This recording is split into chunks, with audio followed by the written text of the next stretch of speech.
தொல்காப்பியர் உண்மையிலேயே இல்லையா? தமிழில் முதல் இலக்கணத்தின் மர்மம். ஒரு கடல்கோள், ஒரு பெரும் அரசன், ஒரு பண்டைய மொழி, இந்த மூன்றுக்கும் தொடர்பு உண்டு என்றால் நம்புவீர்களா? உலகில் பழமையான மொழிகளில் ஒன்றான தமிழுக்கு 2000 ஆண்டுகளுக்கு முன்பே இலக்கணம் வகுத்த அந்த பேராசான் யார்? அவர் ஒரு தனிமனிதரா அல்லது ஒரு பட்டப்பெயரா? பள்ளி பாட புத்தகங்கள் சொல்லாத பல மர்மங்கள் தொல்காப்பியரின் வரலாற்றின் பொதிந்துள்ளது. இன்று அந்த மர்ம முடிச்சுகளை அவிழ்க்கப் போகிறோம். தொல்காப்பியரின் காலம் பற்றி உறுதியான பதில் இன்று வரை இல்லை. அறிஞர்கள் அவரை சங்க காலத்தைச் சேர்ந்தவராகச் சொல்கிறார்கள். ஆனால் தொல்காப்பியம் குறிப்பிடும் நிலம் பிரிவுகளும் குறிஞ்சி, முல்லை, நெய்தல் மற்றும் இலக்கண அமைப்புகளும் தமிழ் மொழியின் முதல் கடல்கோளால் அழிந்ததாக கருதப்படும் குமரி கண்டத்துடன் தொடர்புடைய என்று ஆய்வாளர்கள் வாதிடுகிறார்கள்.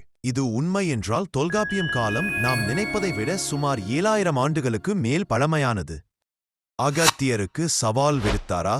குருவின் இலக்கணத்தை மாற்றிய சிஷ்யன். நாம் அனைவரும் அறிந்தது போல தொல்காப்பியர் அகத்தியரின் 12 சீடர்களின் ஒருவர்.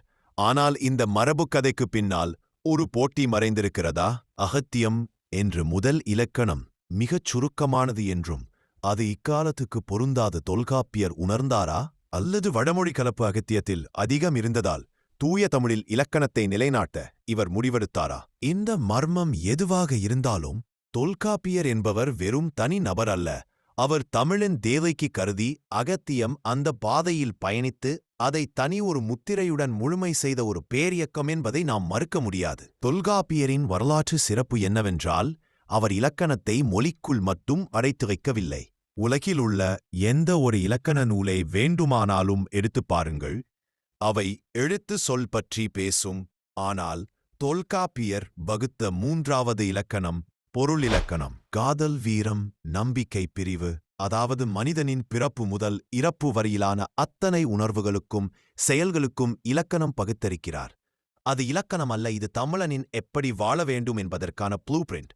தொல்காப்பியர் ஒரு மொழியாளர் மட்டுமல்ல, அவர் ஒரு சமூகவியலாளர், ஒரு விஞ்ஞானி, ஒரு உளவியலாளர். தொல்காப்பியரின் வரலாற்றை ஒருவராலும் முழுமையாக எழுத முடியாது. ஏனெனில் அவர் காலத்தை வென்றவர், கேள்விகளை மட்டும் விட்டுச் சென்றவர். அவர் குமரி கண்டத்தை சார்ந்தவரா? அகத்தியருக்கு சவால் விடுத்தாரா? உங்கள் பதில் என்ன? கீழே கமெண்டில் சொல்லுங்கள். தமிழ் இலக்கணத்தின் இன்னும் பல மர்மங்கள் அடுத்த வீடியோவில் தேடி கண்டுபிடிப்போம். சப்ஸ்கிரைப் செய்ய மறந்துவிடாதீர்கள். நன்றி.